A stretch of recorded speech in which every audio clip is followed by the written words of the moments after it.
Salut, ça branche. Dans cette vidéo, je vais te parler des 6 étapes que j'utilise pour maîtriser n'importe quoi rapidement.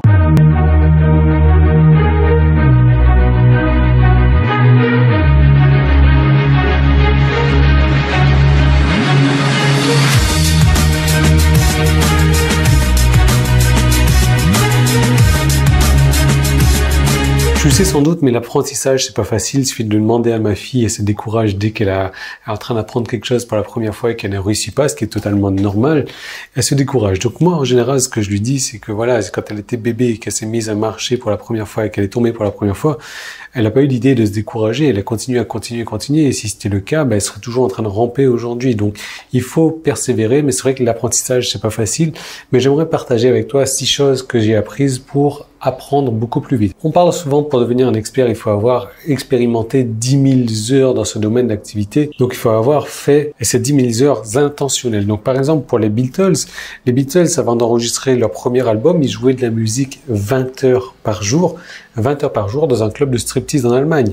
Par exemple, Mozart a pratiqué 10 000 heures de piano avant l'âge de 12 ans. Mais je suis convaincu qu'on peut faire plus vite que 10 000 heures pour apprendre à maîtriser n'importe quoi.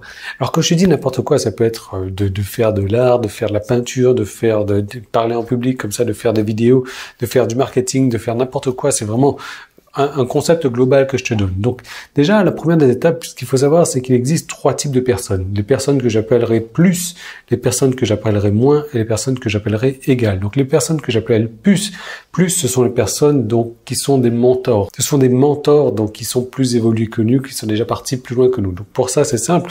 On peut avoir un mentor donc qui est une personne physique qu'on connaît, un coach donc qu'on paierait également. Ou ça peut être des vidéos d'une personne qu'on regarde, ça peut être des livres d'une personne qu'on regarde, donc dans le domaine d'activité.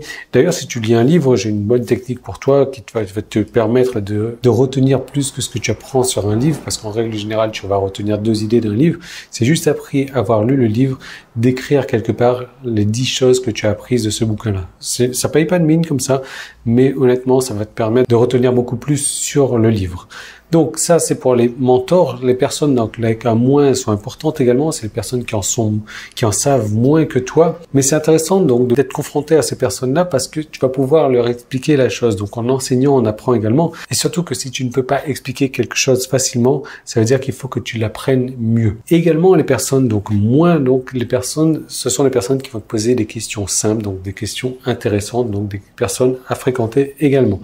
Ensuite, il y a les personnes donc égales, et les personnes égales, c'est les personnes qui sont du même niveau que toi, et je te recommande de passer encore plus de temps avec ces personnes-là. Pourquoi? Parce que tu vas partager ta passion, tu vas partager ton intérêt avec eux, et de cette manière-là, tu vas apprendre d'autant plus. Donc ça, c'est la première des techniques. La deuxième des techniques, c'est qu'on va faire appel à tes micro-compétences. Donc, tu vas lister toutes les micro-compétences qu'il faut. Admettons, dans le marketing Internet, il y a plusieurs micro-compétences. La première des compétences, c'est pas la première, mais on peut dire comment construire une liste, comment faire du trafic, comment faire de la publicité, comment faire des accroches, comment envoyer des emails, comment écrire une page de vente, comment créer un produit. Donc, tu vois, ça, c'est toutes les micro-compétences donc dans la niche, dans le domaine du marketing Internet. Et tu vas regarder où tu es bon dans ces micro-compétences, où tu es mauvais et comment améliorer tout ça. Donc ça, c'est la deuxième des techniques. La troisième des techniques, c'est qu'il va falloir penser à l'échec. L'échec, c'est important. L'échec, c'est primordial.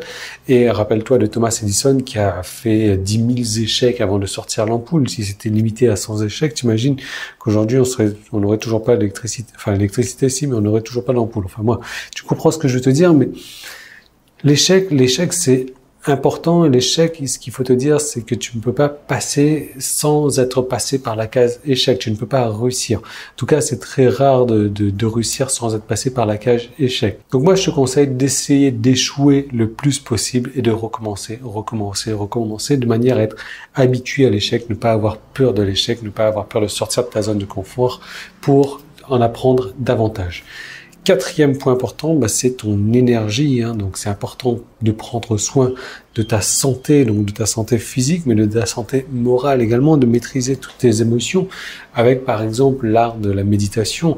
méditation avec ma fille, maintenant j'en fais tous les jours, c'est un truc qu'elle adore.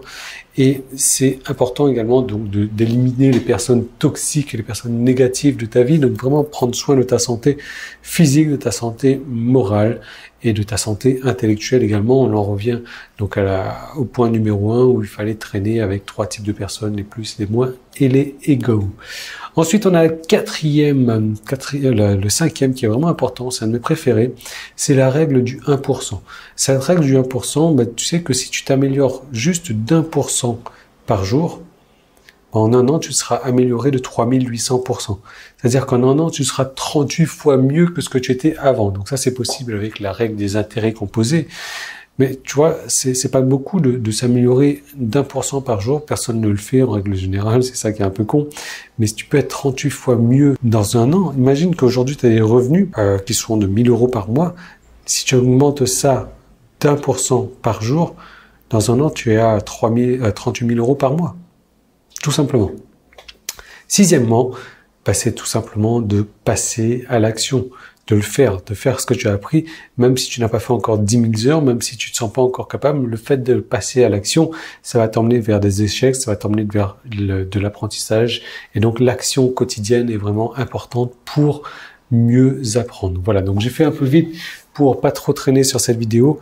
Les 6 étapes pour maîtriser n'importe quoi, donc de voir avec 3 types de personnes, les plus, les moins et les égaux, de casser tout ça en micro-compétences, de ne pas avoir peur de l'échec, de passer par les échecs obligatoirement, d'avoir cette énergie, en fait, de prendre soin de ta santé, de ton énergie, la règle du 1%, de s'améliorer 1% tous les jours et de passer à l'action.